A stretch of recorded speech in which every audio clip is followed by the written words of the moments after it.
பாண்டியஸ்டர் சீரியலில் டுடே எபிசோடில் நிச்சயத்துக்கு என்னென்ன பண்ணலாம், ஐயோ இவ்வளோ வேலை இருக்கே அப்படின்ற மாதிரி கோமதி உட்காந்து புலம்பிட்டு இருக்காங்க. அப்போ நம்ம கதிர் இருந்துட்டு, எதுக்கம்மா நீங்கள் வீட்டில் செய்கிறத பற்றி யோசிச்சுட்ருக்கீங்க, நான் எல்லாத்தையும் வாங்கிட்டு வந்துடுறேன் அப்படின்ற மாதிரியே சொல்லிட்டு இருக்காங்க. எல்லாத்தையும் வாங்கினாலாம் போதாதுரா, வீட்டில் ஏதாச்சும் செய்யணும்ல, அதனால் நான் சொல்கிற பொருளை மட்டும் வெளியில் வாங்கிக்கோ, இது எல்லாத்தையும் நான் வீட்டிலே செஞ்சிடறேன் அப்படின்ற மாதிரி நம்ம கோமதி வந்து சொல்லிட்டு இருக்காங்க. அதுக்கு அடுத்ததாக நம்ம பாண்டியன் வர்றாரு. பாண்டியன் ரொம்பவே வருத்தமாக இருக்காரு. என்னங்க நிச்சயம்னு சொல்கிறீங்க, உங்கள் முகத்தில் அதுக்கான சந்தோஷம் எதுவுமே இல்லையே அப்படின்னு சொல்லிட்டு கேட்கவும், எப்படி இது கோமதி எனக்கு இருக்கும், அரசியோ மாப்பிள்ளையே நமக்கு பிடிச்சிருந்தது, அதனால் நம்ம அவரை பற்றி எல்லா இடத்துலையும் விசாரித்து பொண்ணை கொடுக்குற வரைக்கும், நிச்சயத்துக்கு நாள் குறைக்கிற வரைக்கும் நம்ம பேசி முடிச்சாச்சு. ஏன் பொண்ணு பார்க்குறது கூட அவங்க இன்றைக்கி சாயந்தரம் வீட்டுக்கு வர போகிறாங்க.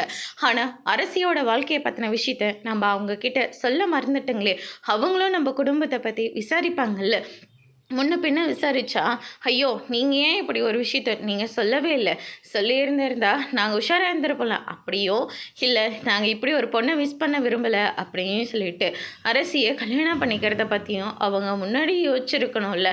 நாமளும் எதுவுமே சொல்லாமல் அவங்கள கார்த்திகை மட்டும் விசாரிக்க சொல்லிட்டு பொண்ணு பார்க்க அவங்களையும் வர சொல்லியாச்சு. அது ரொம்ப தப்பு கோமதி, அடுத்தவங்க சொல்லத்துக்கு பதிலாக நம்ம பொண்ணை பற்றி நம்மளே சொல்லிடணும் அப்படின்ற மாதிரி பாண்டியன் வந்து சொல்லிட்டு இருக்காங்க. மீனாவும் நீங்கள் சொல்கிறது தான் மாமா சரி அப்படின்ற மாதிரியே சொல்லிடுறாங்க. அதனால் நம்ம சரவணா வர சொல்கிறாங்க. கதிரனியும் ஒரு வேலை பண்ணுங்க, மாப்பிள்ளையை வர வச்சு அரசியை பற்றின எல்லா விஷயத்தையும் கொஞ்சம் சொல்லி விட்டுருங்க அப்படின்ற மாதிரி சொல்லிடுறாங்க. சரிங்கப்பா நாங்கள் அப்படியே சொல்லிடுறோம் அப்படின்னு சொல்லிட்டு கதிரும் நம்ம சரவணம் யோசிச்சு ட்ராவல்ஸ்க்கு வர சொல்கிறாங்க. அங்கே வந்து பார்த்திங்கன்னா கார்த்திகேயனும் வந்துடுறாங்க. பக்கத்தில் ஒரு பிஸ்னஸ் விஷயமா ஒருத்தரை மீட் பண்ண வேண்டியதாக இருந்தது.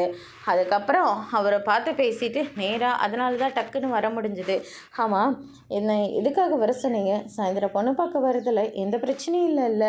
அதுக்கப்புறம் பிளேட்டை எதுவும் மாற்றி போட்டுற பாருங்க அப்படின்ற மாதிரியே சொல்கிறாங்க. அதிலலாம் எந்த பிரச்சனையும் இல்லை, ஆனால் உங்ககிட்ட ஒரு முக்கியமான ஒரு விஷயம் சொல்லணும்.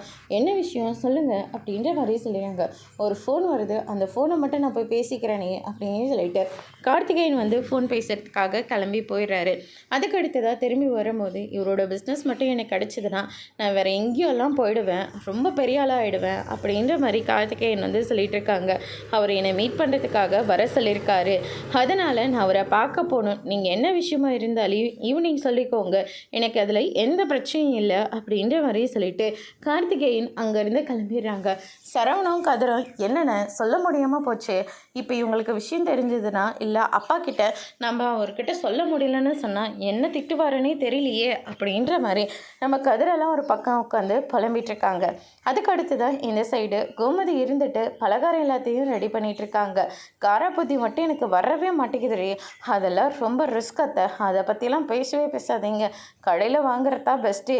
ஏன்னா வீட்டில் செய்யணும்னா எண்ணெய் அதிகமாக தேவைப்படும், அதுக்கப்புறம் மைதா மாவை அந்த இது காராபுந்தி மாதிரி விடணும், அதுக்கப்புறம் பூண்டை வந்து நல்லா பொரிக்கணும், கறிவேப்பிலையை பொரிக்கணும், கடலையை பொரிக்கணும், அதுக்கப்புறம் கடல கொட்டையை பொரிக்கணும். இதெல்லாம் நமக்கு தேவையில்லாத வேலை. பரவாயில்லையடி, காரபூந்தியை பற்றி இவ்வளோ விஷயத்துக்கு சொல்லிகிட்டு இருக்கியே.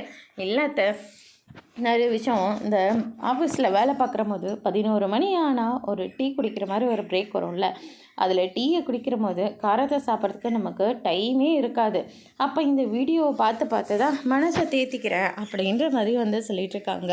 அதுக்கு அடுத்ததாக ராஜியும் அரசியும் வந்துட்டுருக்காங்க. ஏதாவது ஹெல்ப் பண்ணணுமா? ஆமாத்த, அரசி வந்து பொண்ணு பார்க்கறதுக்கு வரும்போது சாரியா இல்லை சுடிதாரா அப்படின்னு சொல்லிட்டு கேட்டுக்கிட்டு இருக்காங்க. அவளுக்கு புடவை கட்டினா தாண்டி அம்சமாக இருக்கும், புடவையை கட்டி விட்டுருங்களேன் அப்படின்ற மாதிரி சொல்லிடுறாங்க.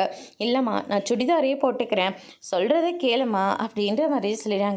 சரிங்கம்மா, நீங்கள் சொல்கிறத நான் அப்படியே செய்கிறேன், போதுமா? சரி, நான் என்ன புடவைன்னு போய் செலக்ட் பண்ணி வைக்கிறேன் அப்படின்னு சொல்லிட்டு அரிசி இருந்துட்டு அங்கேருந்து கிளம்புறாங்க.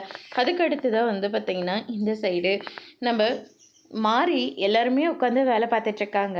அப்போ சுடர் எங்கே அப்படின்னு சொல்லிட்டு காந்திமதி வந்து கேட்கவும், அவன் மேலே இருக்கா, குமார் தான் வெளியில் போயிருக்கான்ல, இவன் மேலே தனியாக உட்காந்துக்கிட்டு என்ன பண்ணிகிட்ருக்கா அப்படின்னு சொல்லிட்டு மாரியை விட்டு கூப்பிட சொல்கிறாங்க.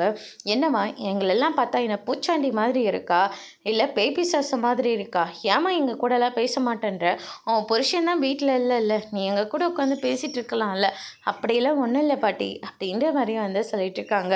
அதுக்கடுத்து தான் நம்ம சௌதன்யா வராங்க. எல்லாம் எப்படி இருக்கீங்க அப்படின்னு சொல்லிட்டு கேட்குறாங்க. சுடரையும் சேர்த்து தான் கேட்டுட்ருக்காங்க. அப்போ வந்து உங்கள் பொண்ணோட வீட்டில் என்ன நடக்குதுன்னு தெரியுமா? உங்கள் பொண்ணோட வீட்டில் கல்யாணம் நடக்க போகுது. கல்யாணம் நடக்க போதா? என்னம்மா சொல்கிற அப்படின்னு சொல்லிட்டு கேட்கவும், அரசி போகிற வரும்போது ஒரு பையன் பார்த்து பேசியிருக்கான். கல்யாணம் பண்ணிக்கவும் ஆசைப்பட்டிருக்கான். ஆனால் அரசி இருந்துட்டு என் அப்பா அம்மா கிட்ட பேசிக்கோங்கன்னு சொல்லிட்டாரு.